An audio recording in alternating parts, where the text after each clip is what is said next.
The Richly webinar, Earl, the webinar has now started. Welcome to the mastermind. indeed, indeed.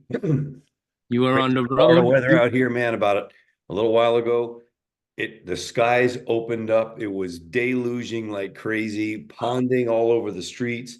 Lightning strikes so loud, you're like, "What the heck was that?" And power went out. So I was like, "Okay, I hope the power gets back in time because I got some time to spend with some fabulous people." There you go. You're in Florida? I am in St. Augustine at the moment, the oldest city in America. Nice. They have this giant fort that's like kind of ridiculous. It's something like medieval looking, kind of place. So, yeah, Great. yeah. Okay. How's All Long right. Island? So I know we got lots going on and lots to share. I'm excited about a certain product that I want to mention to everybody. Perplexity.ai. Originally, I've been using it a lot, and it's a search engine and it's free. And the difference between Perplexity and, say, Google is that, so imagine originally, you enter a search term, and I'll demonstrate this in a second, but I encourage everybody to use it because it really opens your mind. So what happens is you run a search and you hit enter, and just like a search engine, it goes and it does a search. Okay. But before it presents you with the search results, it then runs its AI layer and it synthesizes the answers to the questions you really have related to your search. And so it's really, instead of a search engine, it's really an answer engine. And because the guys that built it come from academia, everything that it tells you is referenced with a citation. So you can go and check it and make sure it's true. Okay. And so let me Yeah, you got to show up demonstrate. because that was a little complicated. I'm Let not me sure. demonstrate this. And so, okay, so you can see my screen. Yep. Okay, so this is perplexity.ai. Okay, and you can get a free account and everything. Okay, and so it's just like a search engine, right? But you can say something like, what are some uh, creative ways to cook chicken wings? As you know, I have a passion for cooking chicken wings. So it Hmm. goes and runs its search, right? But then now it comes back and gives you an AI-based answer that gives you it's not giving you a list of results that you go and click. It gives you its own interpretation of things with citations, then if you're interested to go and dig in further. You see how now I used a kind of a joke example, but you see how this could help you if you're doing some like real research type of thing. Hmm. So give us an example of how you'd use that in research. Okay, but hold on. I'm now down the chicken wing route. So of course, Ridgely is about to lose me to my master inclinations, and I'm going down the rabbit hole of all about chicken wings. But anyway, I'm just kidding. It lets you go in deeper and deeper and deeper. But let's go back to a research example. So let's pull something from our say recent clients. Okay, so let's go back to Perplexity. Let's say, okay, what are some ways to use a um, culture survey that I had commissioned uh, as an online um, lead magnet. I have a full report and also a summary infographic.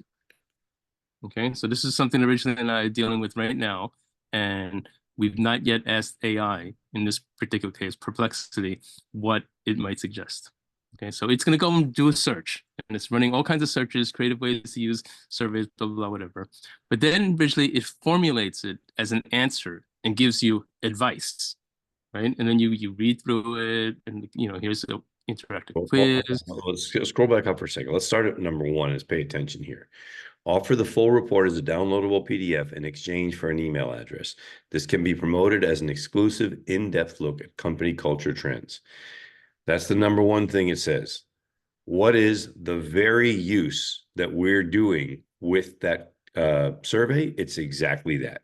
We're Right. offering, we're teasing people with an opt-in box, and we're teasing them with the ability to get this culture and why they need it. And if they want to get it, they have to give us their email, which is exactly the answer that came out of AI. Right. And so Ridgely gave this idea to the client, and the client said, "Oh, Ridgely, that's excellent." But then what if Ridgely had given them the other Wait, because nine ideas? yeah, see, look at the next one. Create a landing page featuring key highlights and teaser statistics from the survey with a call to action to download the full report. That's exactly what we did. That's kind of Exactly. crazy, right? After coming back with the discussion saying, "Hey, but we could do it this way." So we got to number two. But now originally, you and I literally were talking about what about the infographic? Look, that's point number three. Mm-hmm. Yeah, use it Originally, as I'm visually appealing and lead folks, magnet. I'm springing this on originally as a surprise, just to kind of like surprise him. But do you see the amount of synthesis that has already gone on from me entering this query into Perplexity.ai, which is an AI powered search engine? Okay, so number four, let's just keep going. Break the survey results into a series of shorter focus reports on specific topics. Offer these as separate lead magnets.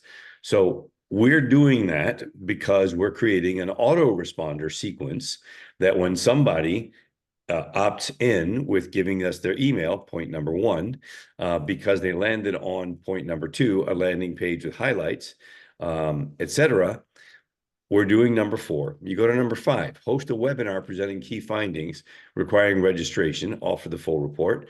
That's the next stage. That's the stage that we're moving to. Then you get the sixth, develop a culture assessment tool, which is like a survey. Again, No, I'm sorry, you skipped number six. Six is the quiz. oh, sorry, create an interactive quiz. Great, super good idea. And then seven is develop a culture assessment tool. And then, the others write a series of blog posts or an email course or a personalized consultation. This whole program right here is exactly what we do when we have something like this. And this was written from Hubert putting in a prompt and using AI to break down a marketing campaign. So for all of Exactly. you who are watching this, what about for you? What are you working on right now? What do you have out there that you could put into the tool and have it come up with something this accurate? Great. Exactly. Right. And so I just wanted to point out, folks, let's open up our minds in terms of what AI can do for search engines. And what it can do is make a search engine an answer engine, right? And it spurs the thinking. Obviously, there's a lot of thought and expertise behind these answers that are presented to you. And then you can go down the rabbit holes and do all of that. So, originally, I just wanted to kind of Hubert, expand everybody's minds with that. yeah, do everybody a favor. Pull that back up again, Yeah. and Sure.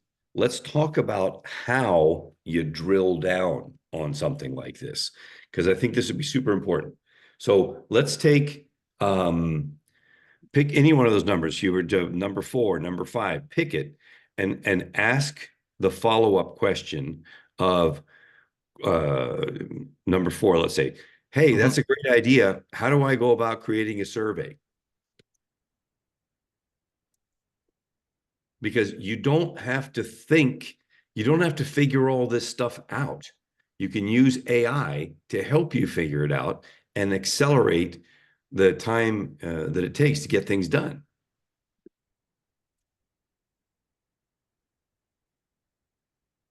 Let's take a look and see what we get.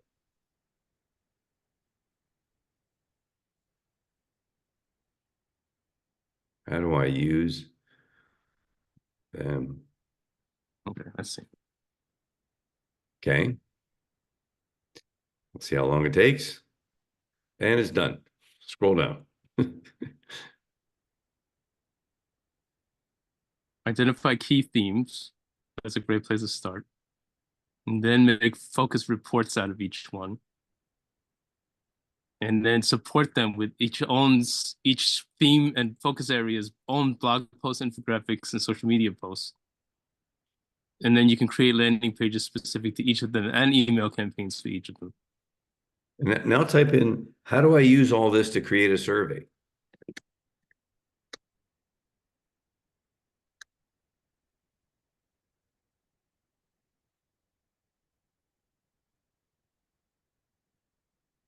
And it's so fast, everybody. Look at how fast this is.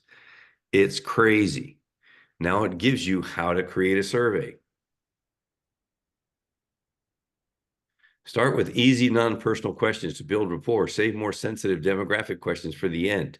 Use clear, simple language and avoid jargon. Ask one thing at a time. It's so clear. Now, watch this, just so that everybody can experience this. Hubert, just type in, what about a quiz, question mark.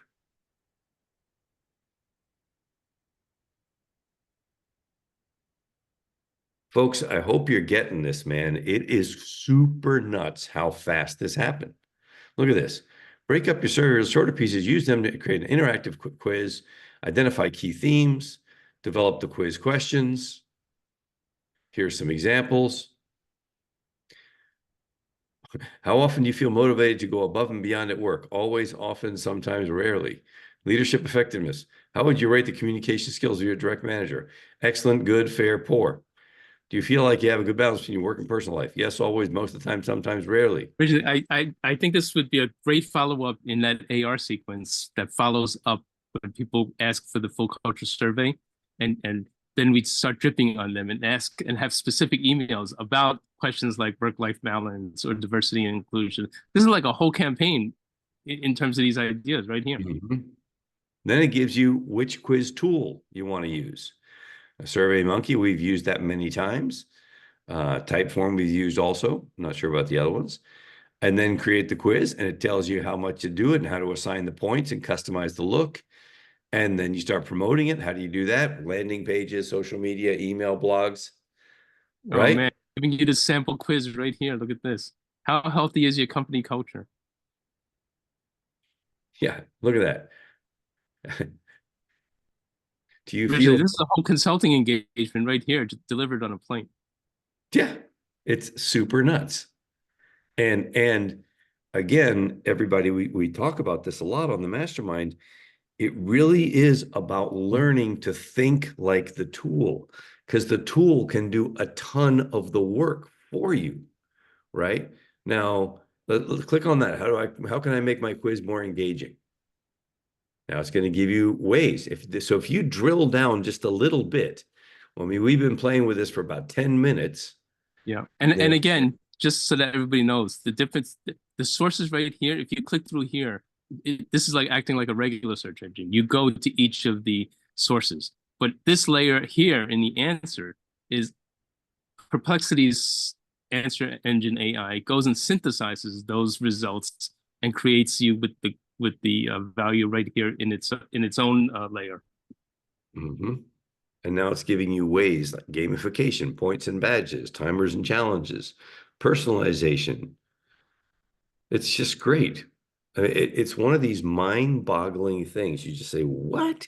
How can this be possible? Yeah. So again, it's knowing about what the latest trends in AI are out there and what the tools are. So anyway, this one's a big one to be aware of. Answer engines as opposed to search engines. Now, Hubert, just for fun, just so because we're playing here, is in the question part, say, great, give me a sample quiz that injects a ton of humor and edgy concepts. Let's suppose you're just trying to be different and you really want it to stand out. It could be humor and edgy concepts.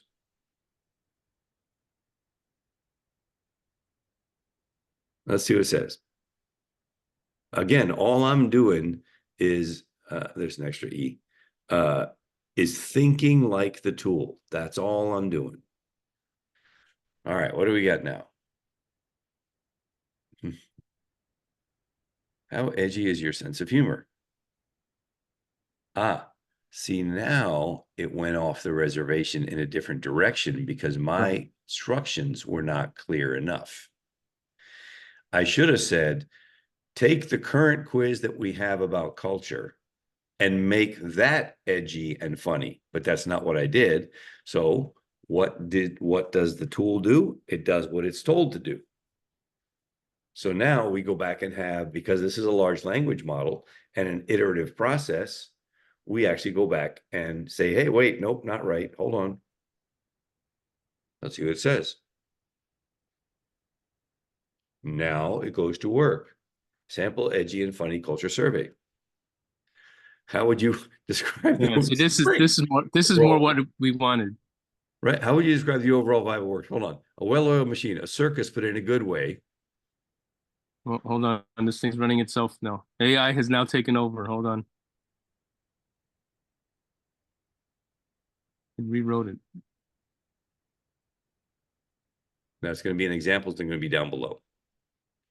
Scroll down. I'll bet you the examples down below.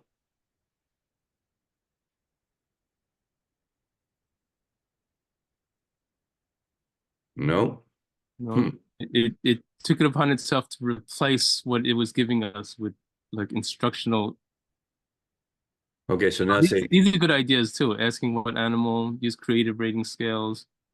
okay, so give it a follow-up thing saying, okay, great, give us a 6-part survey using incorporating all the above.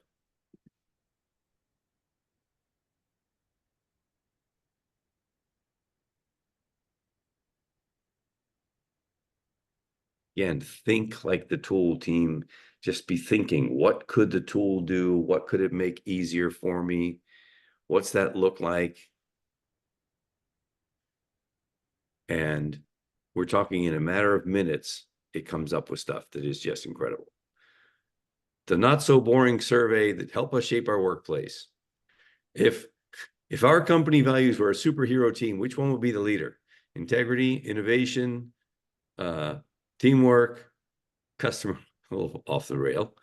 If our team communication was a sandwich, what would be in it?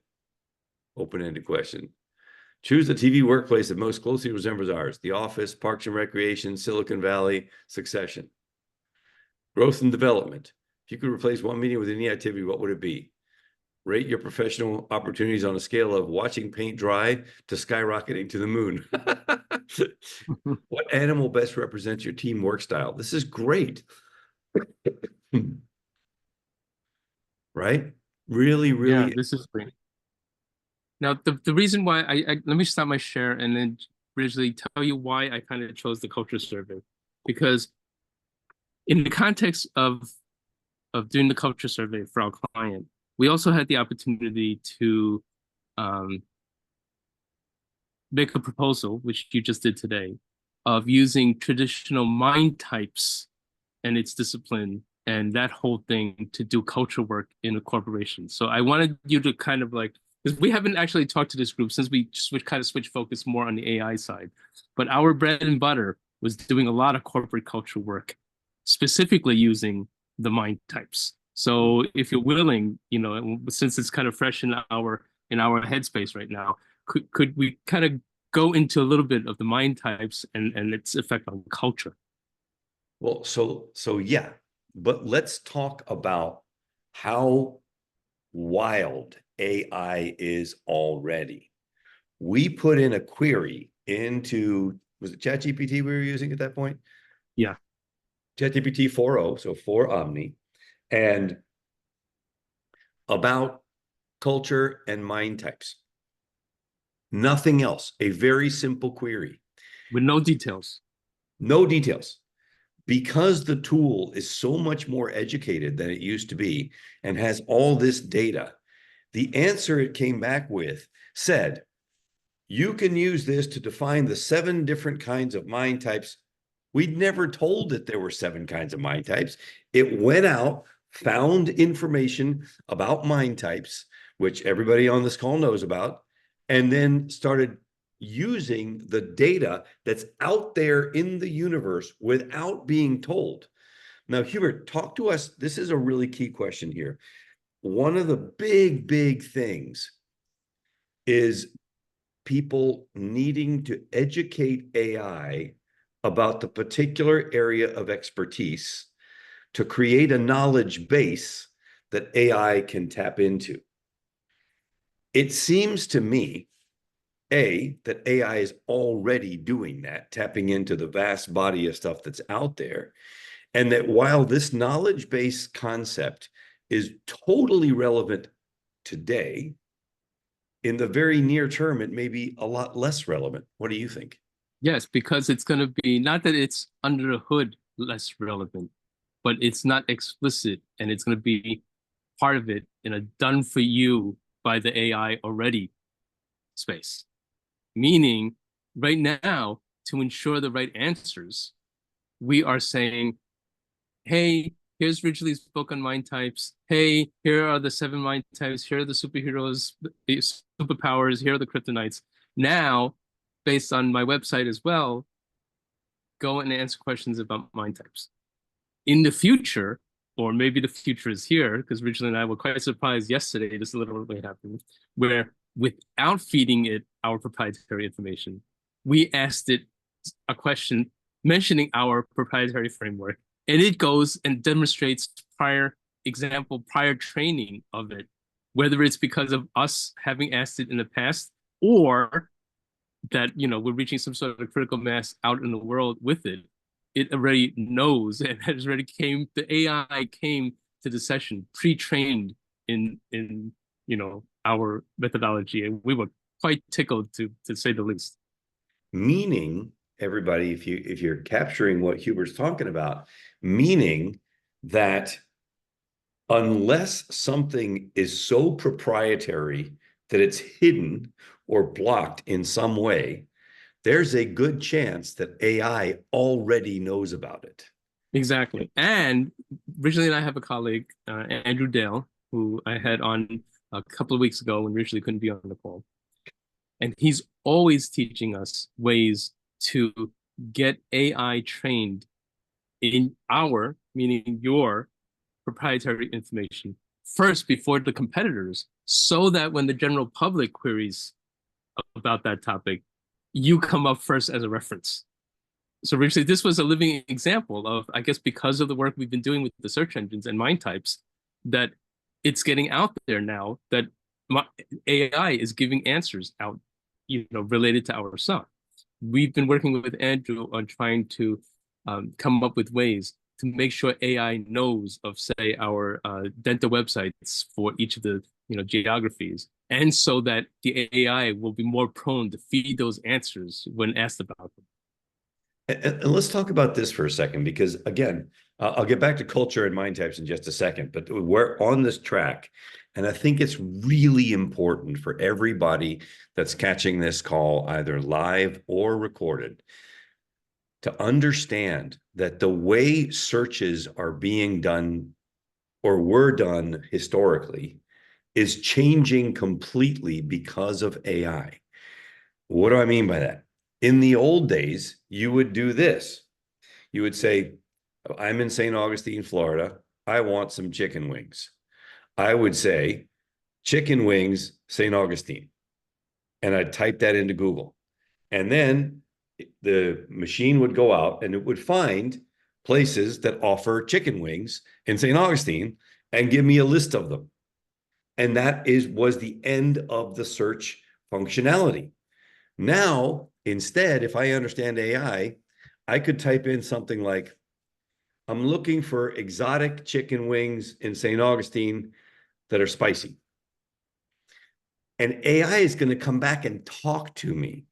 What kind of spices were you looking for? Are you thinking Mexican, jerk chicken, buffalo, etc.?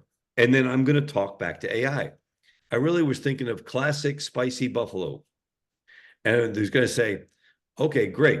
There are a number of places. Are you looking for high end, lower end? Does it have to have beer and wine, et cetera? And you're going to interact with the tool so that the old ways of typing in chicken wings St. Augustine are going to disappear.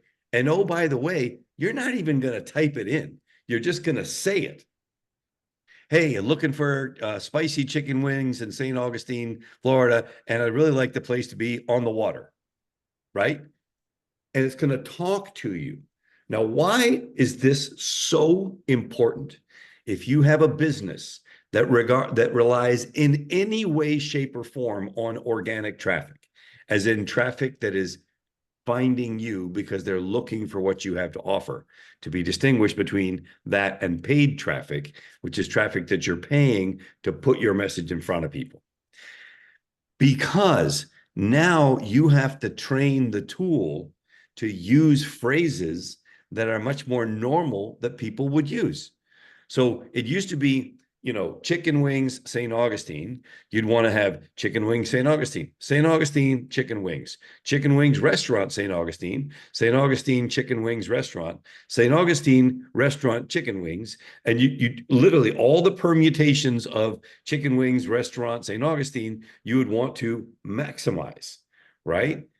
Now you're just going to have a conversation, and the conversation is going to be a natural feeling thing.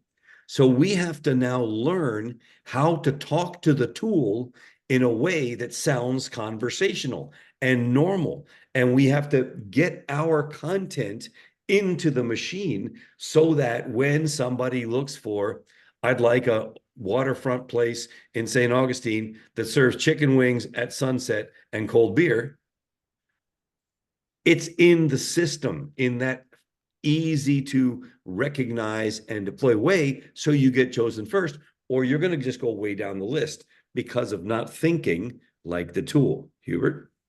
And yes, and the easier you make your content translatable by the AI to do that, the better off you're going to be. What do I mean? So originally, what would typically be the most conversational tone in a website? It would be in the blog section. It would be in the video posts that you create as part of your blogs. Okay. Let's say Hubert runs a chicken wing empire in St. Augustine. And let's say I have a blog section. And let's say in my blog section, I have blogs posts like, hey, Hubert here. Are you looking to enjoy some delicious chicken wings by the sea? Come and check out our beautiful deck. Take a look at it. It's crowded as always. We have a great happy hour, blah, blah, blah, whatever. It's an easy conversational tone, right? That's a blog post. It's a video. It's, got interaction. I also have in my blog post, hey, it's Hubert here. I'm trying out this jerk chicken recipe. It's now available on the, flavor of the week menu, blah, blah, with the chicken wings, blah, blah, blah, whatever. Let's say I have another blog post. Hey, the results are in. People are loving and trying the different flavors, but the classic one is the best still. Here's my secret recipe, blah, blah, blah. So originally what's happening is that the search engines and AI sees that Hubert Lee in St. Augustine doing the chicken wings is authoritative, expert, right? Topical. And it's going to go and pull my information and use it to form its answers because it's getting that, as opposed to, random chicken guy who doesn't blog at all, right? You're making it easier in the search engines, especially if it's an answer engine, to give my results and have my influence work. And Richly, you missed it, but Andrew, in that conversation, and I'll send recordings out to everybody because I've been doing that a little bit at a time already, due to popular demand. He sketched out actually a whole way to create what's called topical authority. He asked for a volunteer, keyword to demonstrate this on, and Bridget actually said, "Oh, please do it for graphic artists." And he used AI and he ran quickly a couple of queries, which then laid out 30 blog post ideas that, after you do all of those, and of course you use AI to help you create them, gives you a complete topical authority distribution knowledge graph for the search engines to know that, oh, Bridget Callahan is expert in everything around her keyword of graphic artist. So it was quite amazing. And we just saw from the new algorithm that we know the algorithm's been updated. We don't know exactly what the algorithm says, But what it does, what the pundits are putting forth is that the concept of the concept of content is king continues to be super relevant. And I want to break that down for 1 second. I know we're jumping around a little bit here, but there's some huge seismic changes happening that we seriously need to pay attention to. So, if you think from the perspective of a search engine, what does the search engine want? It wants you to stay on the search engine because that's where they make their money, when you stay on the search engine. So if you, as an entity, produce great content that people stay on your site and attribute it to the search engine, you're going to be ranked higher than everybody else. It's the whole, think about it from a business perspective. Google is in business with you. You give great content and show to Google that your people stay on the website longer because they're using this great content and getting value from it, you're going to get ranked higher. So now, as the way in which content is served up because of AI shifts into this much more interactive conversational methodology, then we as business owners need to be super cautious about that and figure out how are we going to put our message of who we are out into the world in online in a way that is more interactive, colloquial, and casual. Because if you don't, the people that are being too formal in their stuff and don't understand how the machine works, they're just going to get crushed because they don't have anything that AI goes and finds that is related to the way the question was asked. Remember, this is a large language machine. It's super crazy. It's going to answer based on what is fed into it. So if something is fed into it in a very casual way, hey, I'm looking for a sunset-based grill by the water, looking west, that serves up chicken wings and cold beer, then you better have something in your blogs, in your repertoire of material that you put out there that says, hey, cold beer by the water at sunset, nothing like it to go with our top-notch chicken wings, right? If you don't have that, if all you've got on your site is a menu and the hours that you're open and a few testimonials, and the guy next to you has what we just talked about, you're toast. Hubert? Exactly. And so let me give you, again, this is just a recap. I refer you all into our our archive of recordings. Look for the Andrew and Hubert show from just a couple of weeks ago, where Andrew walked Bridget through this example. Let me share my screen, and I'm going to pull up. This was Andrew's little cheat sheet on topical authority, right? And so here's an example of the ChatGPT prompts that he used. And so the idea first is to ask it, give me 30 semantically relevant, okay, but unique topics under the main category of, fill in the blank. So chicken wings in St. Augustine, or graphic artist, right? Whatever. It's going to give you the 30 keywords. Okay, those are the 30 keywords that are semantically relevant, but they're not just variations of each other, that help the search engine or the answer engine create like a concept, a knowledge graph of the concept. Right? So now he says, give me 10 different keyword variations of those semantically relevant keywords you produced, okay, that address different search intent. Okay, example might be in the chicken wing example.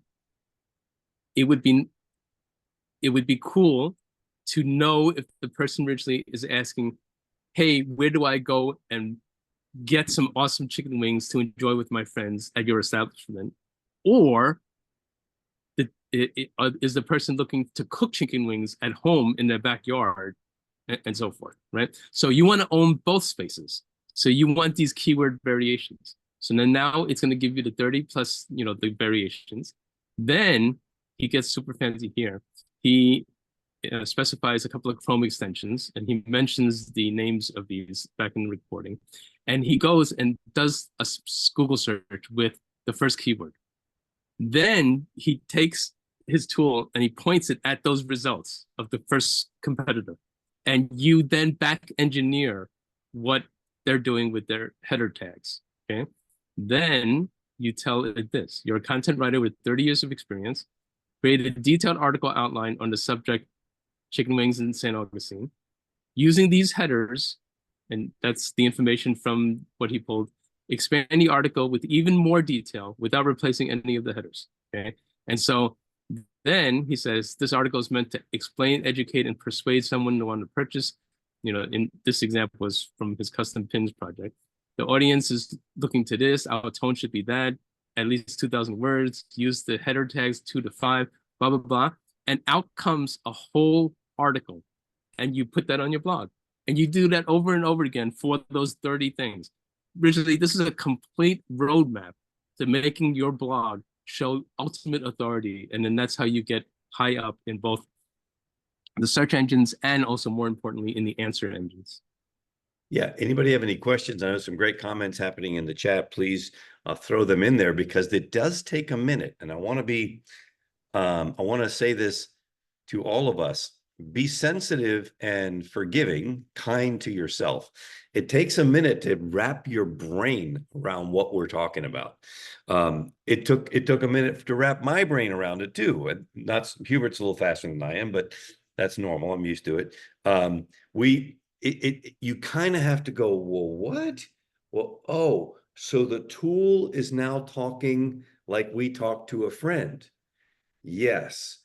Oh, so now we have to put in content as if we're talking to a friend in our ecosystem of online presence, meaning website, social media, blog post, etc., so that when someone talks to the tool like a friend, the reference comes to us because we have that content of speaking like a friend already in the machine. This is a very big departure from where we've been, team. It's a big departure. We got to get hip to this. And I also want to point something else out that is really critical. And that is, in the old days of search, people are going to go, let's see what the number one website. Okay, let's check that out. All right, let me go to number 2. Let's check that out. Okay, let me go to number 3. Let's check that out. Obviously, we talk about online marketing being only about 2 things.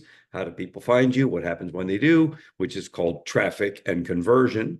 So the conversion piece is where people go 1, 2, 3. They check a bunch of websites and which ones feel right to them, etc. If somebody engages in a conversation with a tool such as AI, any one of the tools, Perplexity, Bard, Chat GPT 4.0, whatever it may be, and it goes back and forth multiple times, can you see how the likelihood of that person who feels like they've gotten answers and are fully satisfied, can you see how the chances of them going to look for something else somewhere else are dramatically diminished? Which means if you're not paying attention to this, then the bottom line is you are going to lose traffic. You're going to lose out to the people who do. And this applies across the board. We, as many of you know, we deal with a lot of high-end dentists, and we do the search engine stuff for them. Well, now we're having to go back and redo the videos that they've done in the past to incorporate things like, I often get the question, Doc, what do I do if I chip a tooth? As opposed to what used to be like, when you chip a tooth, blah, blah, blah, blah. You've got to incorporate that question. What do I do when I chip a tooth? How do I take care of my child who just fell and chipped a tooth on a step? How do I, right? If those things are not in your content, but they're in your neighbor's content, and AI gets the question, hey, my child just fell and chipped his tooth on a step. Where can I get some help? Where is that going to go first? To the neighbor's content that has that, which means you are going to lose out. This is bleeding edge stuff, people. So if we can embrace this for ourselves and really implement this, then you have a monster edge. And we always talk about on this mastermind, keeping everybody way ahead of the curve. Huey?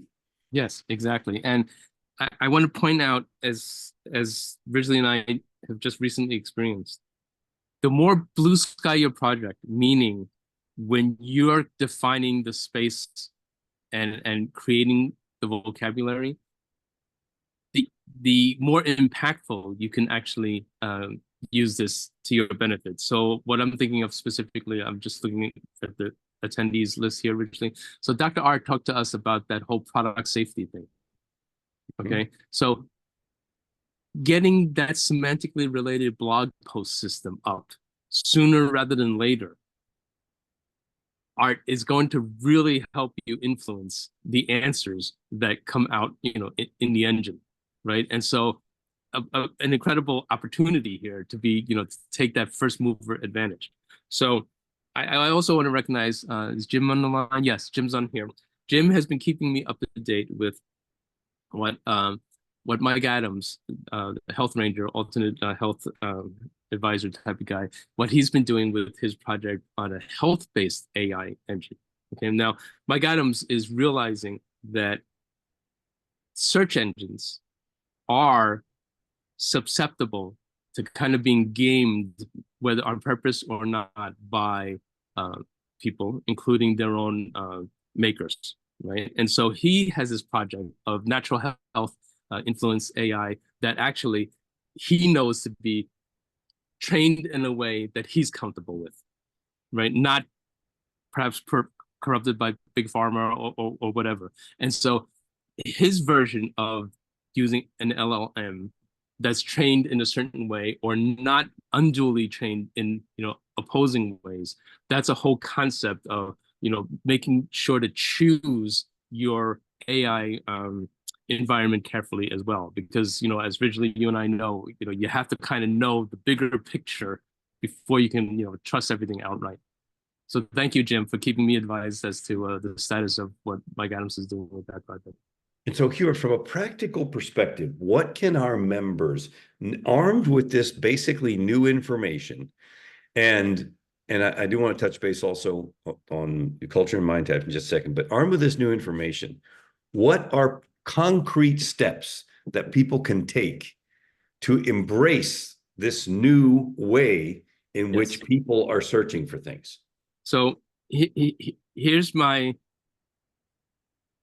and I'm smiling because it's originally the same thing again. What's old is new again, and again, content is still king.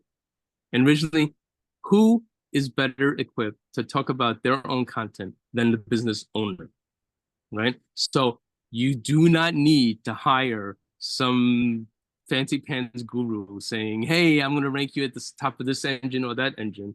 You can do it yourself by concentrating on expressing your subject matter expertise in a well thought out blog section.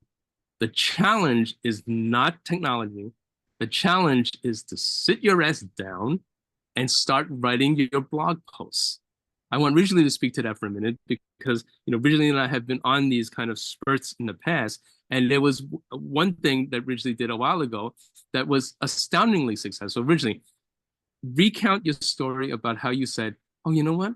I'm going to do a Facebook post every single day, and let me see what happens."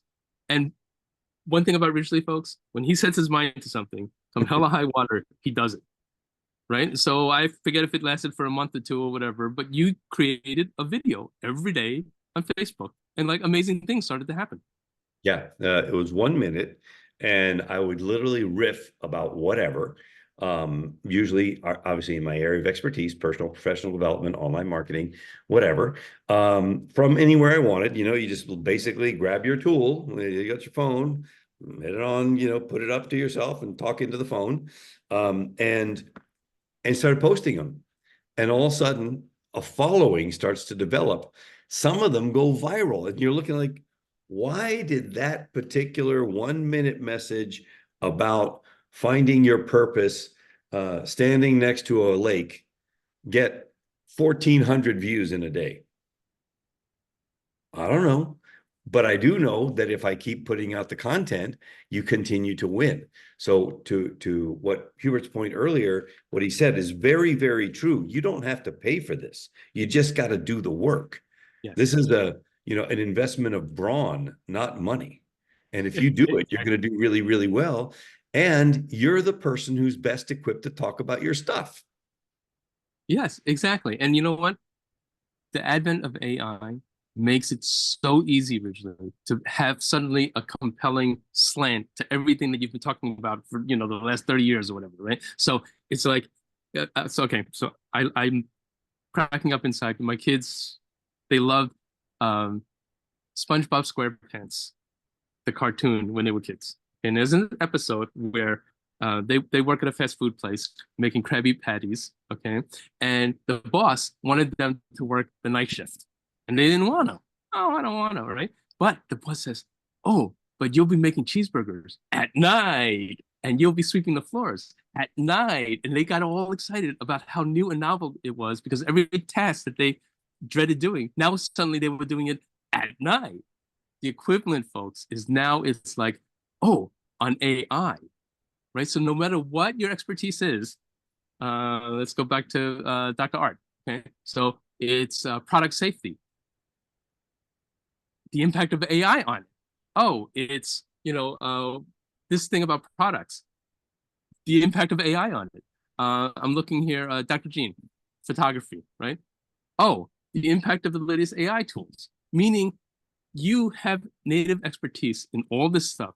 You're also now well along your road to education on the AI aspect. Just combo that and make these 1 minute videos or these posts, these 1,000 word posts about your specialty, the tried and true concepts, but now with that AI slant. Originally, I'm not going to say it's easy, but folks, it's easy. Well, and it's really effective and will put you ahead of everybody else. Uh, this is this is how crazy this gets, okay? Because sometimes I think it's important to translate it to people when it hits your when it starts to hit your bank account, right? So I a week ago today was in Naples, Florida, and sat down with the owner of a consulting company for the dental industry. Now, we've been going back and forth, had some great interactions, et cetera, all the stuff. And I had even done a limbic messaging workshop with he and his partner, creating all this limbic messaging for them to put on their website. And I thought, man, that was great, et cetera. But there was a disconnect that I did not have in my brain. Here was the disconnect. When we were doing the workshop, I was having these two gentlemen create limbic messages. And then I was using AI to create limbic messages and simply input those messages into their portal where they're housing the messages. So they did not see me do it. They just saw the result of it. And while the result is impressive, what is uber impressive is to do something live in real time at warp speed. And people sit there like, what? Like they don't even know how to talk. So when I sat with this gentleman, literally 1 week ago today, I said, well, let's do it. Let's just do it real time. Let me show you what I'm thinking of doing when I come to speak to your event of 100 elite dentists that I've now been invited to go keynote, right? And I did this live demo that you guys have seen many times of going through. This is the website we're taking a look at. We want to create limbic messaging. Give me 8 of each category. Then next prompt is, okay, now rank them from top to bottom in terms of which ones you think are more effective at creating connection and trust. Great. Now, where would you put them on the pages of the website and why? Fantastic. Now let's do partner-centric copy for the entire website. Let's grab an example. And I kept going and going and going. Great. Now let's do an email sequence inviting people to come see it. Okay, now let's do social media posts, etc. Now let's do a rap song on the front, I mean, a intro video for the front page. And then ultimately, let's convert that intro video into a rap song, which I then did in the voice of the guy that I was sitting next to. And he said to me, he said, originally, the thing is that a lot of dentists are using AI. They understand AI because they're using it to mold faces, to get images, to do all this stuff. But none of them have ever seen anything like this. None of them have ever seen a demo on how to use this for marketing to build their practice. And so all of a sudden, I am now favored child to go to stand in front of 100 dentists, do a live demo with one of the guys that they're going to pick in front of the room and blow them away. Does anybody have a concept of how many new clients we will get because of that? This is real taking knowledge and translating it into dollars. This is a situation. You're on mute, bro. This is a situation that is huge economics. We're Yeah, talking multiple six figures a year are going to happen in a 90-minute presentation because of AI. that's awesome. And Ridgely, look at what Dr. Jean wrote. I did that yesterday with an attorney. She couldn't believe what we accomplished in 15 minutes, blew her away. Exactly, Gene. That's exactly right. Good for you, girl. Fantastic. That's what you want to do. That's how you use this tool and translate it into money. Yeah, And exactly. and I want to tell you how impressive this is. I'm speaking at the AI Business Summit, and I'm going to pull this email up real quick while we're chatting because it was one of those, okay, I see how we roll now. Um, I was speaking, they asked me for what is the topic of your talk, right? And they gave me some ideas. What am I supposed to be talking about? Blah, blah, blah. And so I said I gave them some topic. I can't remember what it is, but to give you an idea of how important it is to really dial this thing in, they came back to me and said, "Hey, Ridgely, let me ask you a question. Can we change the name of your topic? Quick name change to your title. Here it is. Uh, let me just pull it up here so everybody can see it.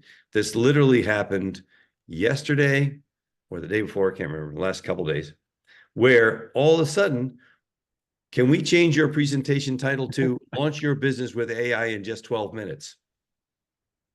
I'm like, why did he do that? Because he saw me do the demo that took about 12 minutes to go from zero to hero with content. So, Gene, congratulations. That's what we have available to us now. We can just crush it with this tool and create really what appears to other people to be like magic. We Yeah, just it is like magic. It's incredible. Okay, now, originally 5 minutes left, actually six, but I get the last minute. So you get 5 minutes to give us the scoop about the impact of mind types on culture and its place, and just give everybody a, a nutshell analysis of that. And if you do a good job, I'm going to tell you a couple of jokes, Rich. Thanks, man. I appreciate that. All right. So again, culture is the big buzzword out there, right? And you got Peter Drucker out there saying, hey, culture eats strategy for breakfast. What does he really mean by that?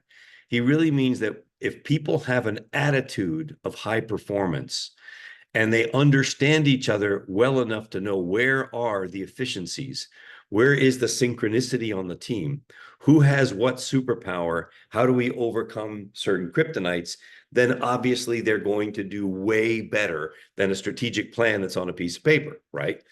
So as you walk through the seven mind types, you look at the giver, for example. We know the giver is very generous with their time, that they're always willing to jump in, etc. What does that also mean? That also means that if people know that somebody is a giver, that they need to be respectful of the fact that that person is likely to say yes to things, even if they're overloaded.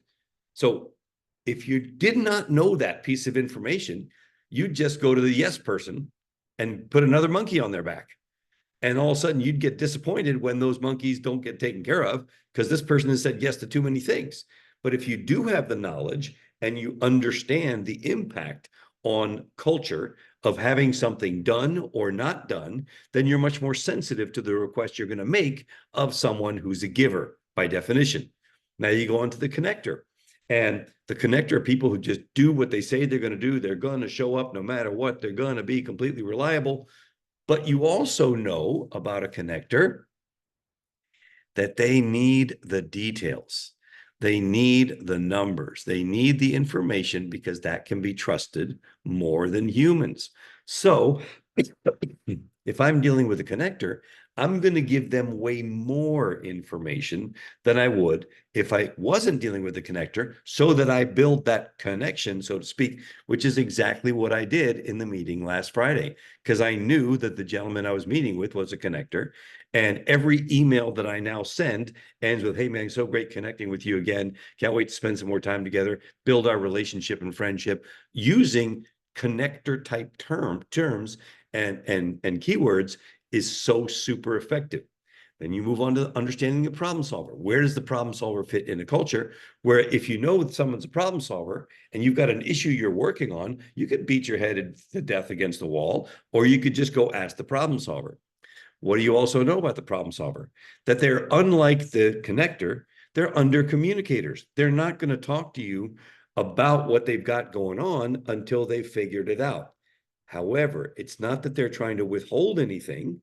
It's just that they don't naturally over communicate. So, I'm talking to a problem solver. I need more information. All I have to do is ask for it. And it doesn't feel strange or weird or whatever, because the connector doesn't care. Yeah, I'll give you the information.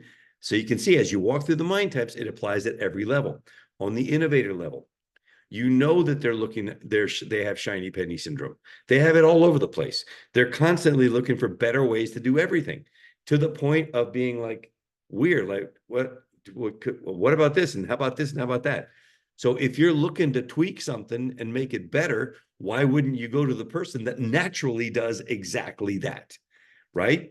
Conversely, the perfectionist wants to do things the right way and put things in order, establish structure, etc., and create systems. So if that's what you need, because you're a little distracted and all over the place, you bring your ideas to the perfectionist, and they're going to be like, hmm, hmm, hmm. You know what? We got to kind of organize this. If we organize, it's going to be a lot easier if we organize. Yeah, perfect. Please organize, man, because I'm not the organized type. You organize it, right? Same thing. You get to the rebel, you need something different. You need a disruptive idea. You need something that's outside the box. And you never feel funny about having that person be contrarian because you know they're a rebel. So it's almost amusing to watch them, as opposed to taking it personally, like, why are you challenging me on anything? It becomes I got your number, pal. I know what you're doing right now, Mr. Rebel Dude. It don't bother me none because I know who you are. It's just so powerful to have that understanding. Lastly, you have the master. You know that the master is super smart, that their intellect is a lot bigger than most, and that they have a tendency to go down rabbit holes.